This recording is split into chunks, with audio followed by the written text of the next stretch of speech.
Hello, everybody, and thank you all for joining me for this seventh Nest Builders event.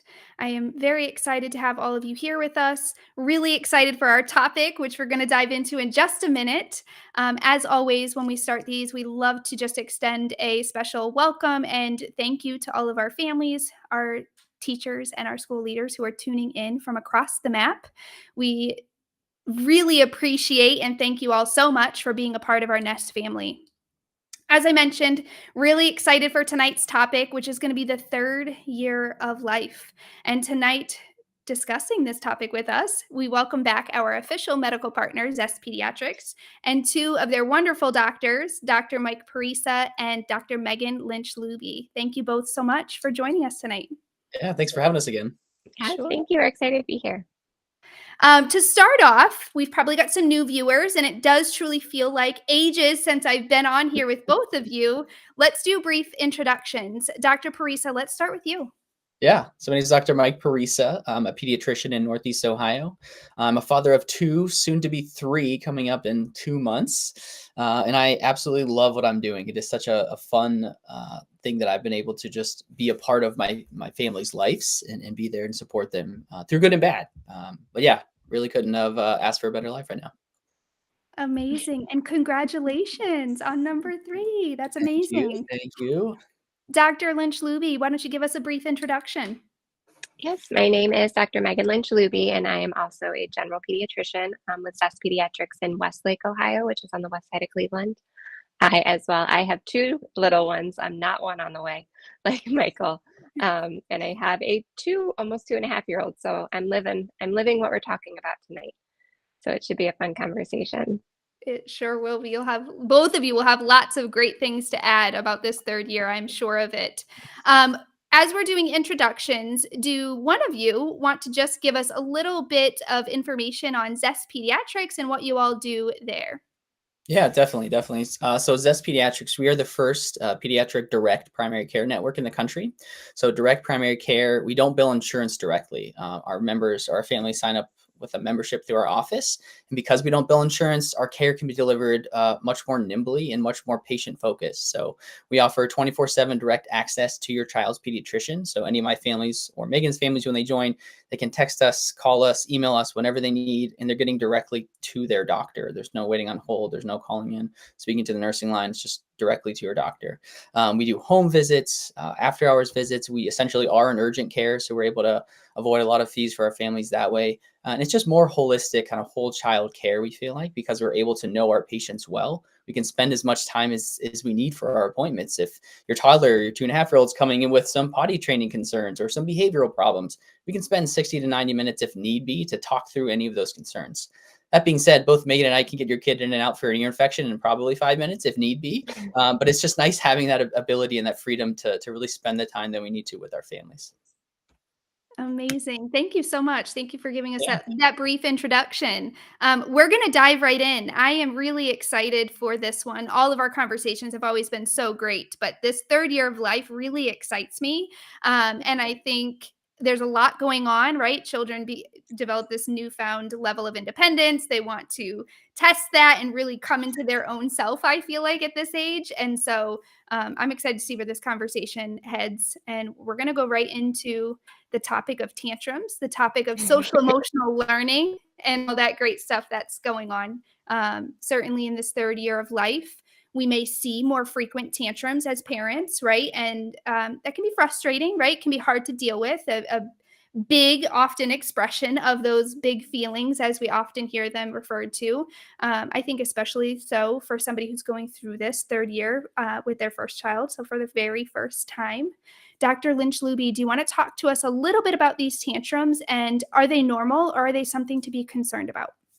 Yes, so tantrums are completely normal. Every kiddo has tantrums to some degree. And I think you hit the nail on the head, Danielle, talking about why they would have tantrums. So there is so much development that happens in this year of life, from becoming more independent, becoming more aware of their skills, their language development, but it's not quite there yet. So they want to be independent and they want to do everything on their own. but they don't have the skills to do everything on their own yet. So their ability to communicate isn't complete. So they get frustrated really easily. They're little cave people. So it's just, that primitive brain takes over, and they just lose it at times. They also want to push limits. They want what they want. They know what they want. They can't always tell you what they want. So the pushing of limits goes there. They're learning how to regulate their emotions. So it's up to us to teach them. They get hungry, they get tired, they get overwhelmed like we do, and this is their expression of those feelings.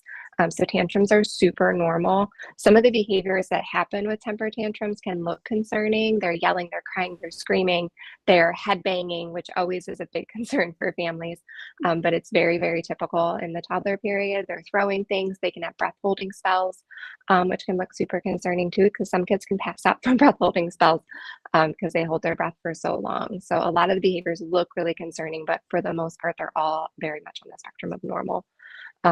When we're dealing with tantrums, our goal should be to teach them that emotional regulation, develop strong barriers that they understand, so that way they don't continue to try to push and push and push, and to keep them safe from themselves and from the environment around them. Absolutely. You mentioned a couple of really big things, right? Breath holding spells or the head banging. Some of the bigger, certainly as parents, we get concerned about this stuff, right? When we see Mhm. it, it can be like, wow, what's happening, right? What are some tricks or tips that you give families that maybe are experiencing some of those more extremes or challenging components to perhaps de-escalate quicker to maybe avoid those things from happening? Yeah, so with head banging, moving them into a space where they're safe can obviously be helpful. So I like calming corners and spaces in the home or school where kids can go when they're starting to feel a little overwhelmed and getting a little more escalated. So having soft landing space for them. For the most part, with head banging, kids aren't going to hurt themselves. It's kind of like a self-stimulating, self-soothing behavior. So they kind of know the limit of when they're going to hurt themselves. So it's very rare to see a kiddo hurt themselves with head banging, but making sure that there's nothing around there that they can hurt themselves on. With breath holding spells, it sounds weird, but kind of blowing in their face so it stimulates them to take a deep breath can help. But again, they're typically very benign, and a normal part of development. Great. And I Thank you think, so much. Go ahead, and I Dr. think Parisa. I think with any of these, it's so easy kind of on the outside. Both Megan and I have 2.5-year-olds that are tantruming most of the time. Um, as much as you can, try and approach them and not give them too much of a response, right? With your emotional response, right? Oftentimes they can just do that action or that tantrum because they're looking for that response from you, even if it's a negative one. So as much as you can, react kind of very flatly to them, kind of explain, hey, we don't do this, we don't hit, we don't throw, we don't headbang. But it is so much easier said than done. It takes a lot of patience on the family's end. So if you get it wrong the first time, it's okay. You're going to get another chance. I guarantee you. Um, next time you have that chance, just do your best to approach it a little bit better. Just wait 5 minutes, it'll be okay. Give yourself a couple minutes. You bring up another good point that I even think for my girls are older, right? They're out of this phase, but I find myself resorting to it sometimes too in those moments where it can be hard to remain patient and understanding in those heated moments, if you will, in those moments of big emotions and big feelings. Um, any strategies for repairing? Do you guys talk about that with families? Like, I'm sure there are families that come to you and say, "Oh, I didn't handle it the right way, and I ruined an opportunity to teach them something," right? What are some strategies for repairing or sort of looking at it with a cleaner lens the next time? I think a lot is just giving yourself grace and realizing that not everybody's going to do this perfectly, not even half the time. Mhm. Trying to stay calm and apologizing to your kiddo and Absolutely. letting that be the teaching moment, essentially, of, I'm sorry, like mommy lost it. I got frustrated too. It happens to everybody, but it's important that we recognize it and that we apologize for it. And then we, can repair and move on. And not just ignoring it, because you can use that as a teaching mechanism too. When you do lose your cool and lose your calm. And I think Absolutely. too, as you feel yourself kind of getting a little more ramped up and triggered by it's going to depend on how much sleep you got, how many tantrums they've thrown in the last 5 minutes, what else might be happening. letting them know like, hey, what's going on right now? It's causing me to be a little bit frustrated and upset. I need to step away for a second, so that I can, approach this with a calm mind. But then, like Megan said, I think it's so important to teach our kids that apologizing after, right? Nobody's perfect. It's great to teach them early on. Mhm. Hey, I didn't approach that the way I should have. I'm sorry. We still love you. That's not going to change. Next time I'll try and do it X, Y, or Z better, or something like that.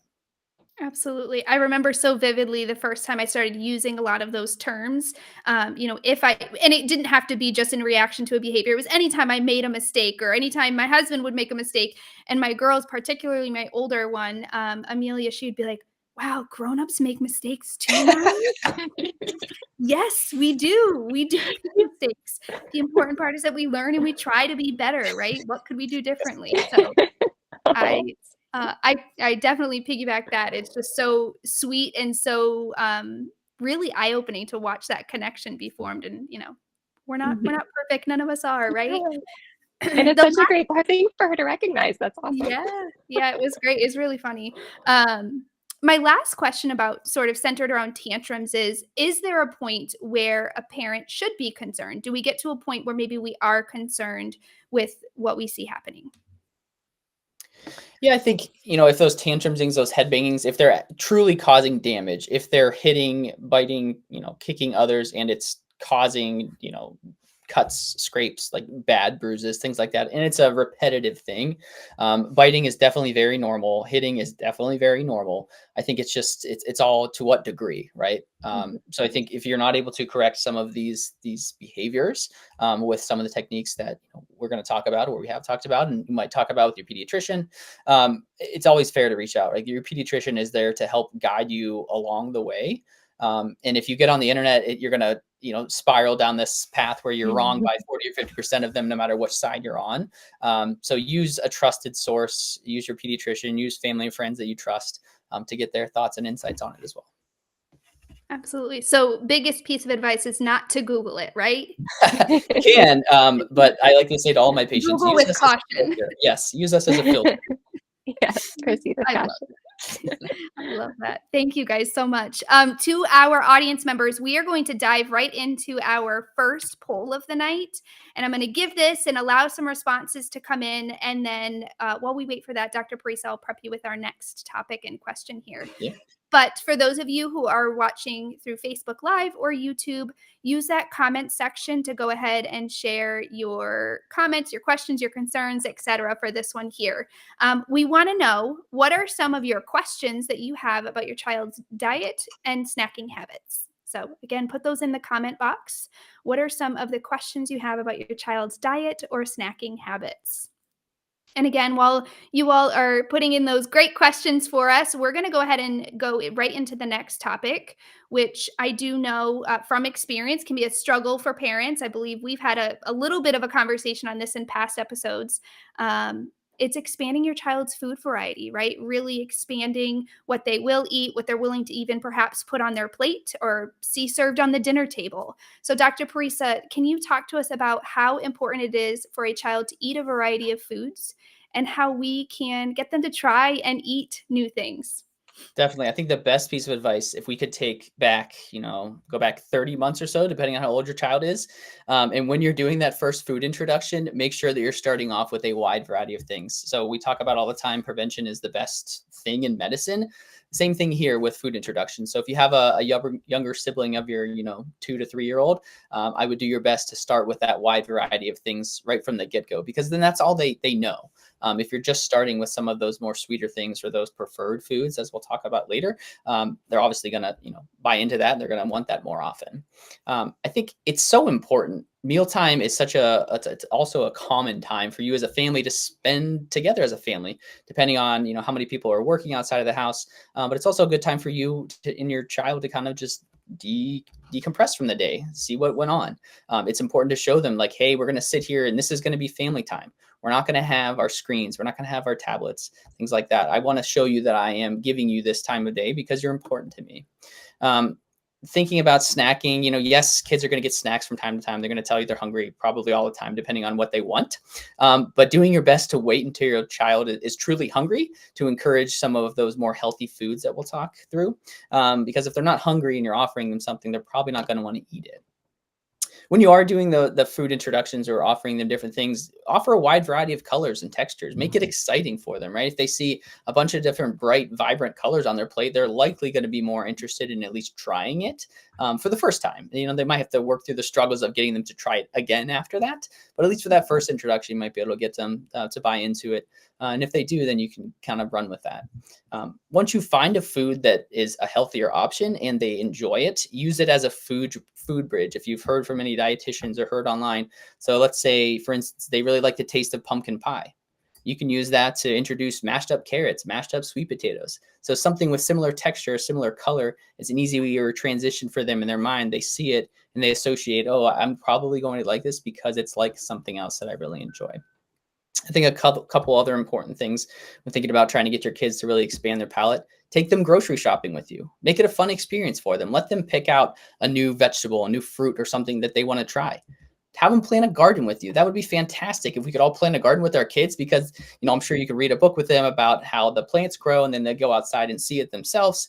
You kind of talk through the process of picking the fruits or the vegetables and then eating them. Just really incorporate them into the whole part of that process to make it more exciting and engage them. And use them as a little chef too. Again, as much as you can. My son helped me cook dinner tonight. He didn't want to eat dinner beforehand. I said, hey, do you want to help me cook? And it's just amazing to see that turnover in his mind. Like, oh my gosh, yes, this is something fun.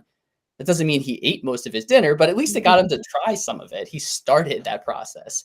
And similarly with the tantrums, right? It be as consistent as you can. Same thing with most things in childhood. Consistency is probably the name of the game for it. If at first you don't succeed, try again. Do your best not to give in to their complaints about, oh, I don't want that on my plate. Don't make an extra meal for them. As tough as it's going to feel for you, they're going to tell you that they're hungry, and that's okay, right? They're going to eat when they're hungry. They won't truly starve themselves. I would avoid as much as you can making a separate meal for them. Again, use that community time as a family. This is what we're having for dinner. If you don't want to eat it now, that's okay. But if you are hungry later, this is what we're going to have. And again, this is much easier said than done, sort of like those tantrums. So make sure you stay hard and fast to it. But eventually over time, I'd be surprised if they don't eventually come around. Absolutely. Dr. Lynch-Luby, anything you want to add to this topic on meal times and picky eaters and how to get them trying a variety of foods? Just a few things. I agree with Mike. It's so frustrating. One thing I offer to families is offer them one food that they'll eat, and then the rest should be what you're having as a family. So it kind of gives you a little balance of being like hard, but they'll eat something, so that they're not going to starve. But the rest should be, you need to try what we're having and eat. So it kind of gives you a little bit of the best of both worlds. And I always encourage families to think about the week of eating and not the day of eating. Because if you think about like the entire week of those ups and downs of how hungry toddlers are and what they'll eat, you can say, they're eating actually pretty decently. But if you focus on one day or one meal, they're awful because they had a bite of a pancake for breakfast. So if you look at that, it can make you feel a little bit better about what they're eating too. And then avoiding sweetened drinks too, because a lot of kids, they love juice, they love milk even. They want to fill up on those drinks, and they'll drink, and then they're full and they don't want to eat anything. So either avoid drinks initially with the meal and then offer it like halfway in between, or just give water with meals. Great. Thank you both so much. We've got a couple questions that have come in. The first one is, are picky eaters at school? So I'm going to go ahead and generalize and say the childcare setting, because that's where the third year of life happens. Are they really in danger of malnutrition? With how fortified most of our foods are now, and again, like Dr. Megan had mentioned, thinking about how they're eating over the week, I would be very surprised if a child, unless they're extremely picky, would be able to come to a point of malnourishment. Again, they're going to eat when they're hungry. If they don't eat that specific meal that day, they might have had a big breakfast. They might eat a big dinner. But I would be very surprised if they're able to do that to themselves fully. Great, thank you. Next one's about snacking. How often should we be allowing our child or our children to snack throughout the day? Yeah, and I think it depends on like your family setting. If you're sitting down for 3 meals throughout the day, again, that might vary based on everybody's family structure, what their work schedules are like. If you're sitting down for your 3 meals, 1 to 2 snacks is reasonable. And spacing those snacks out so they're not so close to mealtime, and then also basing it off, how their meal was before. So I think 1 to 2 is a good kind of number to kind of go by. I'm not a huge fan of snacks after dinner. Again, I usually like to offer whatever was for dinner as that snack if they didn't eat their dinner that well. But I think 1 to 2 is a good number. Great. Yeah, I agree. And trying to have snacks be more balanced and not just like chips or, junk, can be really helpful too. And then for after meal times, we stick with like boring snacks if they want something. So like not something fun that they want to eat, but okay, if you're really hungry, you're going to have this. So that way they have an option, but it's not anything fun. Yeah, absolutely, absolutely. And last one that's snack related is, what if the child really loves to snack throughout the day, but they're things like fruits and vegetables? Are we same recommendation, 1 to 2, or are we sort of leaving that a little bit more open? Yeah, again, it's so dependent on each specific situation. Generally speaking, I would say if you're able to, get your kids to sit down with whatever your normal meal structure is. But if that is your family's meal structure, right, where your guys are just kind of grazing, then again, that fits in with your lifestyle, which would be okay. So if it's appropriate for your lifestyle, I think that's reasonable. But generally speaking, I would say if you can try to cut out some of the snacking, even if it is healthier stuff, so that they're eating their meals as they're, getting up to school age when they're more structured meal times. I think that's just tends to be easiest. Absolutely. Thank you. Dr. Lynch-Luby, anything you want to add? I think we covered everything that I had. Okay, good, good. Well, thank you both so much. I don't think I have any follow-up questions. I know we got to talk about meals a little bit before, and I did put some great things into practice that I did learn from the second year of life with my older children. And Dr. Priest, I think it was you that said it's never too late to start. I would say that's been successful, right? I've seen great improvements in just being a little bit more adventurous, I guess, with Yes, trying things, which is really exciting. I'm sure it was a harder Awesome. transition, but yes, never too late. Yeah, never too late to start. Awesome, thank you. All right, so we're gonna go into another topic that I think is really exciting, but again, can have its own challenges here with young children. It's actually, I should say, two pretty big milestones, which are the potty training and the transitioning to a toddler bed, that big boy or girl bed setting, right? That new room upgrade there. Before we do, I do want to go ahead and just open up for a second poll question. So you all, our viewers, can go ahead and weigh in some of your favorite bedtime routines. What are your favorite things about your children's bedtime routine? But also, what are some of the things that are challenging or the things that you struggle with in terms of bedtime routines? And while we're waiting on those, Dr. Lynch-Luby, I'm going to open this one up to you. Those two milestones are so exciting, but can Mhm. certainly be challenging. So talk Yeah. to us a little bit about these milestones and what is it that makes them so challenging, for children and for parents, right? I think, well, with the toddler bed transition, it's a lot of freedom, and it's a lot of just newness for them. So, and with potty training too, it's a lot of responsibility and it's a lot of putting it on the child and them being independent enough to do it. So I think that makes it very stressful for us as parents and stressful for the kids too, because they feel that, and they want to do it. And sometimes I think we put it on them a little too early. So being ready, being sure that your child is ready for these milestones, as opposed to just saying, "Oh, you're this age, you should be doing this." Is really important, because if you do it too early, either one of them, it's going to be super frustrating for you. And it can be a safety issue, especially transitioning to a bed, um, to a toddler bed and giving them that independence. So even if your kiddo is approaching 3 and they're super happy in their crib and they're not trying to get out and they're sleeping great, maybe they're getting a little cramped in there, don't push the transition into a toddler bed, because if they're not ready for it yet, it's going to lead to a lot of getting out of bed, a lot of sleep disruption, and a lot of just headache and a lot of worry for you too.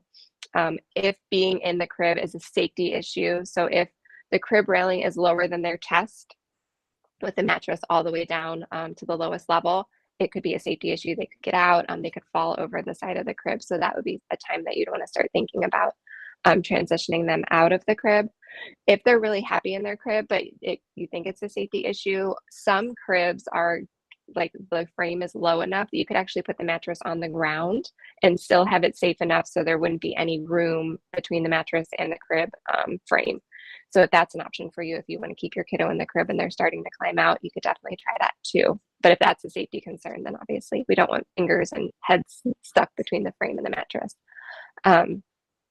But then also if they're showing interest in moving out of the crib, so if they want to be in a big kid bed, and they're really showing signs that they're ready and they're asking for it, then it could definitely be something to consider.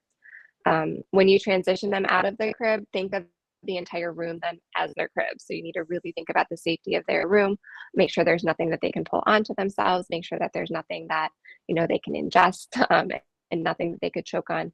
So that way they're safe in their entire space. And then you have to think about the entire space around their room. So are you going to keep them in their room, or are they going to have access to the hallway? Are they going to be able to come into your room? So it just becomes a whole a whole house endeavor at that point. So making sure they're ready for it is super important. Awesome. Thank you so much. You mentioned one thing, if they're excited about it, then start to think about that transition. What happens when that nostalgia, that excitement maybe fizzles a little bit and they perhaps request to go back to their crib, or, the transition starts to go a little less smooth than maybe it started out? Honestly, I wouldn't hesitate to go back into it if they're really, I mean, if you, it's not worth the struggle, in my opinion, and it's not worth the headache, and it's not worth the safety issue. If they really are, not able to stay in their room, not able to stay in their bed, and just up and out and getting into things, then getting them back in their crib if they want to be in there, I don't think it's a terrible idea. And for some people it works. And if you want to push through it and persevere, by all means, go for it. But I would swallow my pride and allow them back in the crib if they want to be.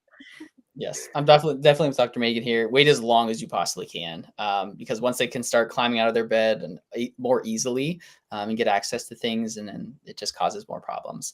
And there's nothing wrong too with throwing one of those child safety locks on the inside of their door, so they physically can't get out. If you know they're safe in their room, there's no choking hazards, there's no kind of cords hanging down where they could get them wrapped around themselves. All their electrical outlets are covered, regardless of what they tell you and how bad they make you feel as a parent.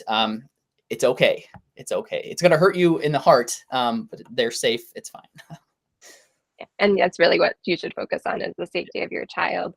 If they'll keep a gate up at the door, it kind of makes you feel a little less restrictive, but it still keeps them in their space and keeps them safe too. Great. Thank you both so much. I want to circle back to potty training with a couple questions, but we've gotten some good questions on sleep. And so I want to ask a couple of those. One of them is about sleep regression. Does this lessen as children get older?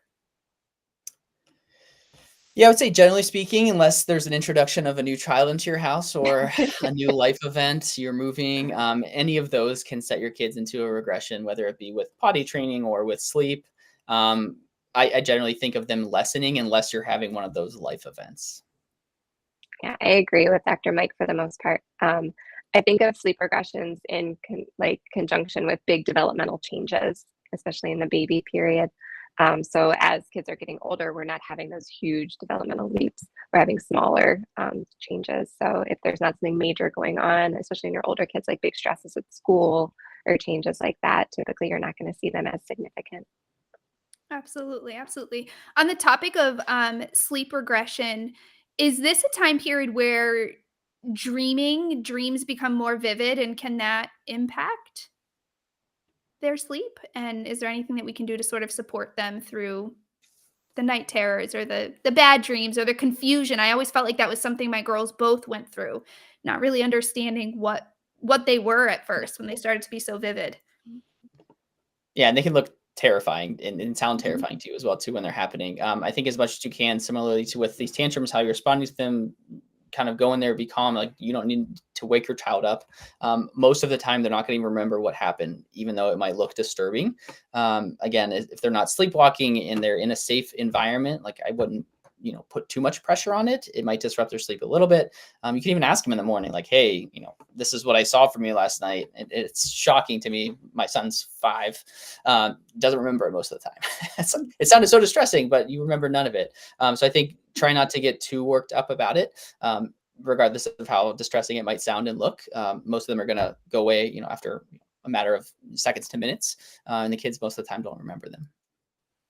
Absolutely. Thank you. Thank you. All right, a couple more sleep questions that we have. What are your thoughts on co-sleeping, and if there should be a specific time for that to end? So co-sleeping with older kids. So after, the first year or two of life, when we're worried about safety issues with co-sleeping with older kids, I think it's really the family's decision and what works best for your family. And and then the transition out, I always tell families that do practice co-sleeping, the longer you do it, the harder it's going to be to get them out of your bed, because it's just a habit. But if they're happy there, then there's no safety reason. If they're sleeping well and they're getting enough sleep and they're developing appropriately, I have I'm not going to push them to get out of their parents' bed. And I have had parents tell me, they turn 5, they turn 6, they turn 7, they just decided they didn't want to do it anymore. So I think eventually the kid's going to decide what they want to do. But I've also had parents tell me that their 12-year-old is still sleeping in their bed. So Yeah, that would be too old in my mind. And you have to pick your battles, right? Just like, Dr. Megan was talking about. If it's not that disruptive to your family, they're only coming in your room, I don't know, a couple of nights a week, they're falling asleep fine, it's not really disrupting most other things. How much effort do you want to put into getting rid of it if it's not causing too much of a problem? But there's nothing wrong with, starting off from the start. I think as much as we can establish these routines, if you can nip it in the bud in the first place when they're coming in initially, like, hey, we walk them back to a room. Don't give them a lot of big reactions, especially at night if they come in. And it's okay to, let them fall asleep with you kind of sitting next to them and gradually work your way out. But I'm going to give you as gray as an answer as I can. Certainly. Definitely every child is different. So I appreciate some clarity, some support on the topic, but know that that's certainly going to be tailored to everybody's individual children, right? This next one makes me laugh because it's the bedtime excuses, right? They're immediately really thirsty. They have to go use the bathroom for the 10th time. This one particularly is about water, right? Having drinks before bed. How much water should parents allow their child to have before bed? I usually encourage. Go ahead. Go ahead, Mike. I wouldn't say any more than like a few sips. Again, assuming they didn't just work out and lift a whole bunch of weights or run on the treadmill for a while, they're probably not that dehydrated. And you can check just by what their urine looks like. If it's super yellow after they just went, sure, you can offer a little bit more water, but a few sips I think is reasonable enough. Just because we don't want them to fill up their bladder, especially as we're talking about potty training again a little bit later on. When kids are starting to toilet train at nighttime, you don't want to fill their bladder up just prior to bed. And I think establishing that routine early on with maybe just a few sips before is really all they need, if anything. Dr. Lynch-Luby, anything you want to add? Yeah, I think with the question asking and the, that happens, there's this epiphany that they have before bedtime.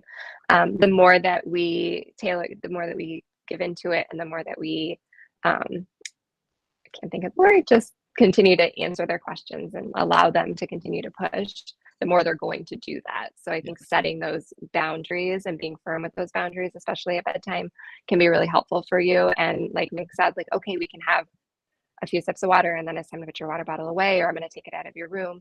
So that way they're not continuing to push, and holding that fast and steady is going to be helpful for you to kind of extinguish those behaviors moving forward. Sorry. Go ahead. Sorry. Go ahead. Returning to the rooms is another big one too. They're calling you back in.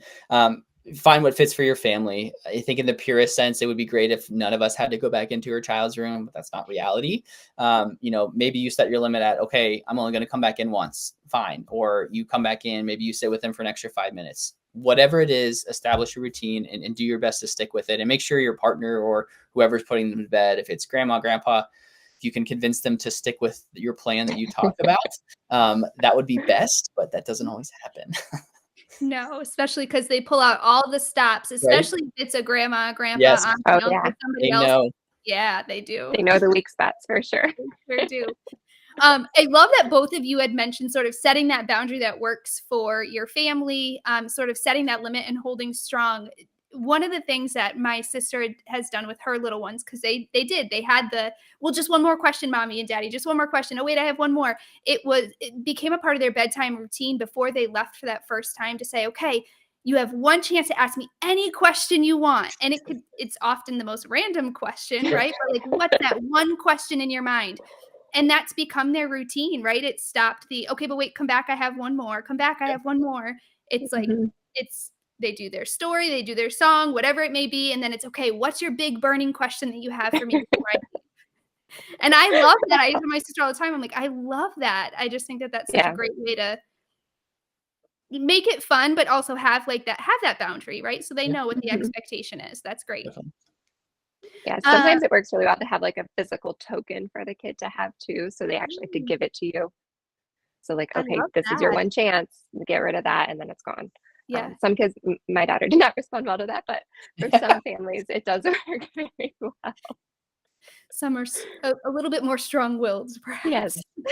No, that is okay. Mine would not respond well to the one question thing either. So, let's go into potty training a little bit more. I know we touched a little bit on it in the beginning as we posed that poll question. I'm curious, Dr. Parisa, from your perspective, what are some of the big telltale signs that parents can look out for in terms of being ready to potty train? Yeah, so I think just getting an understanding of, when is it expected? So typically around the ages of 2 to 3, between 2 to 3, I think is a pretty good average. Some kids, it might take a little bit longer, 4 or 5 years old, depending, especially boys too, tend to toilet train a little bit later. When your child starts to show interest in, okay, I'm going to the bathroom with mommy and daddy. This is how I associate bathroom with this. They're starting to give you cues. You can see them kind of making those poop faces. They might walk off into the corner, so they know something's happening. So when they start to kind of connect the dots there and say, oh, this sensation means that this is going to happen, I think that's a reasonable time to think about it. And then again, depending on their age too. My daughter, right at 17 months, she decided she wanted to potty train herself. We're like, no, you're not ready. She did great, which is fantastic. Way too early in my mind. But she was giving us those signs. She did a good job. We had, set up a little potty toilet or potty seat in the bathroom for her. I think if you can normalize that process and that hey, or this is where we're going to go to the bathroom, let them come into the bathroom with you and see you go in the bathroom. So they can, again, associate that this place is for using the restroom. Make sure that they can reach the toilet with their feet. So if they don't have a little special potty, make sure that when they do go to the restroom in the bathroom, they have something they can put their feet on. It's a huge scare for kids if they're on this new thing and they're unsteady, but they might not want to use the bathroom. So I think just making sure that they have their own place and make it fun. Get them a cool little potty seat, right? We have a Minnie Mouse one that the back of it has a little flush button. It doesn't do anything, but it's exciting. It gets the kids excited for it. Get them once they do start to show you those signs that they're ready, get them big boy or big girl underwear, right? Make it a fun process. And then once they do start potty training, there's, I think we went with nothing on the bottom when the kids were around the house, just let them, be naked there, or don't have them in a diaper, because that sensation of a diaper, they will likely associate it back with, okay, I have something on that it's okay to use the restroom in. You want to try and take that away from them. And they're going to have accidents. Just know that heading in. It is a war of attrition for sure. As consistent as you can be, anything that we've talked about thus far, amongst caregivers, if they have an accident, it's okay. Take them into the bathroom, sit them down on the toilet. Sometimes it's nice to have timed potty breaks. So every 90 minutes, even if they don't have to go, we're just going to go sit on the toilet. And it's amazing when they sit down, it'll happen. Those are my kind of go-tos. That's great. Dr. Lynch-Luby, anything you want to add in terms of when they're ready and how we best support them in this exciting adventure? Yeah, one additional thing with signs of readiness would be the ability to hold urine. So I usually ask parents, okay, if you change them before nap, are they dry after nap too? Because that's roughly 2 hours that they're able to hold urine and hold their bladder. So it tells you that they're having some bladder control, which is going to obviously help them. Because if they're not able to control things and they're not recognizing the sensations, you're not going to have great success with potty training. And then the ability, a lot of kids verbally being able to tell you that they have to go. Can be a good thing to watch for too. So that way you can set yourself up for success from the get-go. And I totally agree with Mike with not doing diapers or training underwear or pull-ups when you're actively trying to potty train, because they're so absorbent. Kids don't feel that they're wet when they've had an accident, so they just don't put that connection together. So having them be naked or having them have just underwear on can definitely help you. Absolutely. What are some of the most common mistakes that you see parents making when they're trying to actively potty train with their child? I think just starting the process too early, right? Your kid's not giving you these cues that we had talked about, and just trying to kind of push them to something they're not quite ready for, right? They might not be showing you those signs. They might not even be able to tell yet that that sensation of when urine comes out is me going to the bathroom. So just taking their cues and then going with it, and there is such a range within this, right? Like right at 2, your kid doesn't necessarily need to start potty training. It can be before, again, if they're showing you these signs, but don't rush into it if they're not showing you those signs that they're ready. Absolutely. On the topic of readiness, right? And I know, Mike, you shared that your daughter was ready very early. Is there a point? Is there an age number that we are concerned if they're still not showing signs of readiness, or they're still not actively going through that potty training phase? Yeah, I would say by 5 as kind of a general rule, and dependent on some of these things ahead of time, right? Like if they can tell you like, yes, I'm going to the bathroom, it might be behavioral that they're not wanting to potty train themselves. Kids can be pretty darn stubborn, as cute as they are. So I think 5 is a good kind of rule of thumb, depending on what else might be happening. Great. And I think a lot of it too, like the progression. So if your kids, even 3.5, 4, and they're not showing any ability to hold urine, that could be concerning, that there could be something physically wrong, that they're not feeling those sensations. But if they're showing progress, even if it's slow progress towards being able to be potty trained, then typically nothing that's worrisome, more behavioral and desire than anything else. Absolutely. Before we open it up for a Q&A session, I want to ask one of these other questions that we've got on potty training, which is, how long does the process typically take? That's a good question. Yeah, I think it depends on how, not aggressive, but how persistent you are with it and how consistent you are with it. Some kids can potty train in a day or two and be great. Some kids, it can take weeks, just, between busy schedules and trying to do X at home and Y at school, and having different caregivers. So the consistency definitely helps you. But I've had patients who've told me they've potty trained in a weekend. So just shoot for the stars, but be prepared that it could take a while. Yes. Yeah, I would say don't set yourself up for failure. That is definitely not the kind of norm, but it can happen, right? But yeah, expect it to take, a couple weeks, I would say, generally speaking, for them to have decent control. Depending on, what else is happening in your life and your schedules too, right? We talked about regressions before with potty training. If you're traveling, try and have a little potty seat with you too. That's a great way for them to, even if they do need to use the restroom, you just pull off to the side of the road and still let them, do their process there, so they don't feel like they're setting themselves back. Absolutely. We used to bring ours to the park. Oh yeah. Anywhere we went at first, I was like, look at that. It's right here. Now at 7, she's sort of mortified when she asks any questions about like what she was like as a baby. This particular one actually came up. And I was like, oh, I used to just bring it with me. And she's like, Mommy, really? Sorry. That is too funny though. Thank you guys so much. Those are two really big topics, two very exciting milestones, I think, but certainly appreciate all of the wisdom and tips and tricks and knowledge that you guys gave to our viewers on these ones.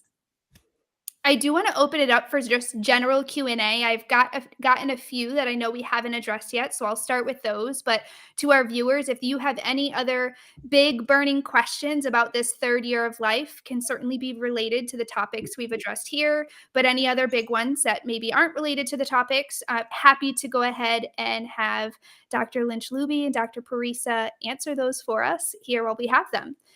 We're going to start with this first one that is still centered around potty training. Is it okay if you are setting sort of that potty training, it's timer, right? Every 90 minutes we try, every hour we try, whatever it may be. If a child is responding that they don't have to go, is it okay to still persist in saying, okay, well, it's potty time, let's at least go and try?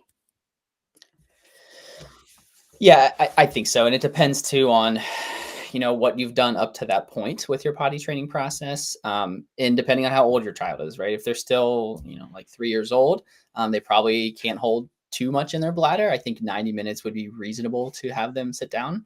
I like, like pooping sit down times too, like especially after kids get home. I know it's just kind of general potty training, but I think offering them to sit down on the toilet, like this is just something we do until they can establish that pattern. 60 to 90 minutes, I think, is reasonable. But it's really dependent too on how you've done up to that point and how old your child is, kind of what they're doing. But it sounds reasonable. Absolutely. Thank you. You're leading me right into the next question we have, which is all about pooping, which can be hard, I think, what I remember in potty training. What to do when a child who is actively potty training seemingly has the peeing part down, only wants to poop in their diaper. What are some suggestions there? Yeah, a couple different ways you can approach it. I love like cutting the bottom out of the diaper and then making them still sit on the toilet while they're wearing that diaper. So they get the still sensation of that support from the diaper, but they're actually pooping on the toilet. And again, set your limit if you want to do that for a week or a couple of days, whatever it is. That's a great tip and trick that I like to use for kids in that similar situation. Great. Dr. Lynch-Luby, anything you want to add there? Yeah, it's very normal for kids to not want to poop on the potty. So I wouldn't be discouraged by it. Encouraging it, paying attention to like the time of day that they tend to poop can help you, because most people have like a regular time of day they're going to go. So taking advantage and around that time, just having them sit, and not saying that they're sitting there to poop, but let's sit and play a game or watch a show or something, and just 10-15 minutes to relax and let the body kind of do its thing on the potty can be helpful too. So they're more comfortable and they're not feeling like it's forced upon them. Is a good strategy too. Especially here too, is making sure their feet have some support, right? So they're not kind of dangling up in the air. Make sure that they feel comfortable having something under their feet where they're, can push down on it to really help with the pooping process. Yeah, and a lot of kids can get constipated during potty training time too, because they don't want to poop on the potty. So making sure that that's not an issue too, and they're going every day. Stools are soft, they're easy to pass, they're not straining to pass them. Because if it's uncomfortable, they're going to hold more, and then they're going to have more issues with constipation, and then it's going to become more of a challenge for you. Great. Thank you both so much. I've got one about foods, picky eaters. If a child is such a picky eater, is it wise, is it encouraged to include a vitamin into their daily routine? Yeah, it's never, it's not going to hurt anything. As far as do they need it?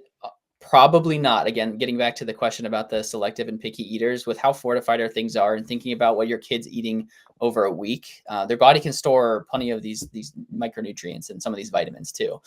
So they're likely not going to actually get to a state of like vitamin deficiency. Again, with the fortification and with what they're able to eat throughout the week.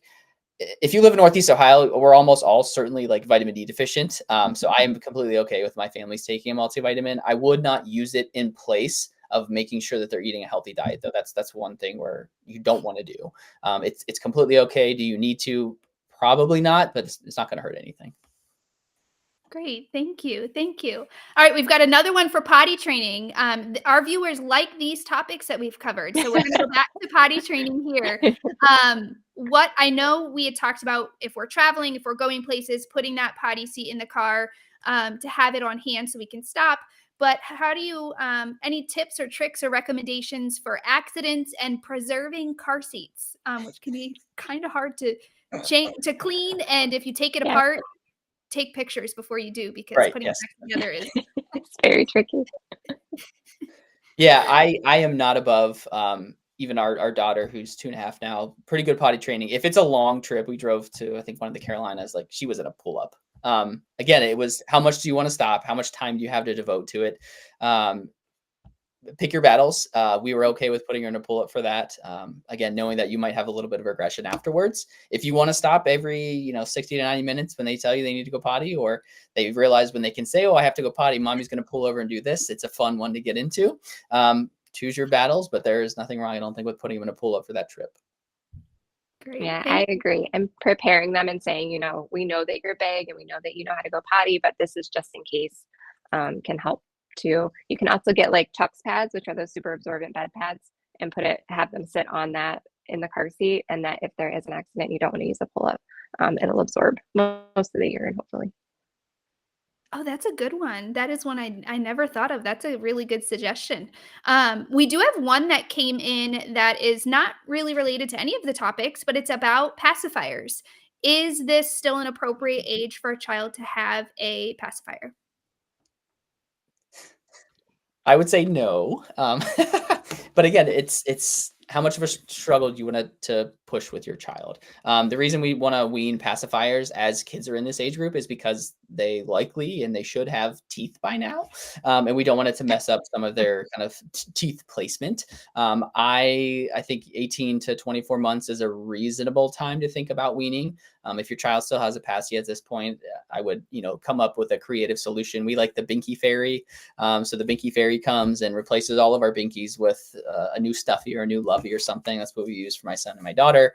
I know Dr. Hurst, one of our partners, like to go in and snip the Binky kind of shorter and shorter, so then eventually there would be nothing left. But yeah, it's definitely a reasonable time to think about weaning now. Great, thank you. I'm going to do one more question, and it's going to take us back to potty training. This is a really good one, though, and I love that this person asked it because I think it is one that we all probably struggle with when we feel like we've successfully potty trained during the day. During naps, they're dry, right? They're waking up dry. What about overnight? Any tips or tricks, suggestions on how to potty train or when it should be expected, I guess, for a child to be fully potty trained and staying dry overnight? Yeah, it is not uncommon for kids to take much longer to potty train at night than they do during the day. Up until like 11 to 12 years of age with still accidents at nighttime is considered normal. So don't get discouraged if your kiddo is not completely potty trained right away. Limiting drinks before bed can definitely be helpful so that way they don't have a full bladder.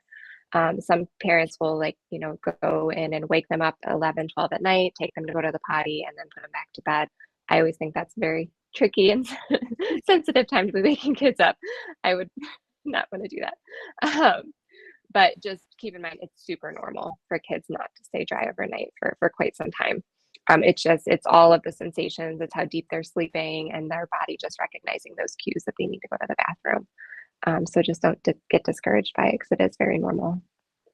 Definitely. And making sure they're going to the bathroom before they go to bed, regardless of how much they tell you they don't have to go, and just make it part of that nighttime process, right? Like this is something we do, thinking that we want to empty your bladder and not let them have a lot of drinks like Dr. Megan had talked about, even, after dinner. It's a great time to start cutting those down, maybe just a sip or two of water before. Yeah, it's very normal to take a long time. And I don't want to assume, so I'll just ask a little follow-up to that. Is it normal to go back and forth at all, right? Is it normal to have good spells, if you will, and then have moments where maybe they're having more accidents overnight?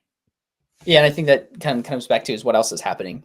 If there was a new child added to the family, a new event that happened, yes, I'm going to expect some regressions. If they've gone, maybe a year or two without having accidents and now they're having them again, depending on what else might be happening, that might start to make me think, yes, we should reach out to our doctor to talk about it. Yeah. Great. Thank you. Thank you both so much. Believe it or not, it is time. It is time. I really appreciate you both spending time with us tonight and diving into this third year and some of the biggest things that happen within this time frame. Yeah, thank you both so much for joining me. Yeah, definitely. We could talk about It's poop all great. night if we needed to. Yeah, Yeah, we it's great. certainly Love could. talking about this age. Between the three of us and all of our viewers as parents, we've all got lots of poop stories I'm sure Yes. we could pop. Yes. Thank you all so much for tuning in. Certainly a special thank you to the Zest Pediatric Network, our official medical education partner here at the Nest. I know we will have you all back on again for future episodes to talk about more topics, more great questions. Who knows what happens in the next year of life and all the great things that we can talk about that certainly will help benefit parents and our educators. As viewers, you can certainly learn more about Zest Pediatrics and all the great work that they do by visiting their website, www.zestpeds.com. I am super excited to share that we do, as always, have our next event planned. So get ready to mark your calendars. Our next Nest Builders event, believe it or not, will take us almost all the way through the second month of 2024, right? It will be on February 20th, 8 p.m. Eastern. We will be joined by Dr. Modi from Infinite Smiles, which is actually located not too far away from our school in Solon, Ohio. Very excited to dive into pediatric dentistry and all the great things that come with that for us as parents. You can sign up for this event and learn more by visiting www.thenestbuilders. Oh, I'm so sorry. www.thenestschool.com/nestbuilders. And until next time, thank you all so much for joining us, and I hope you all have a good evening. Thank you. Thanks for having us. Thank you so much.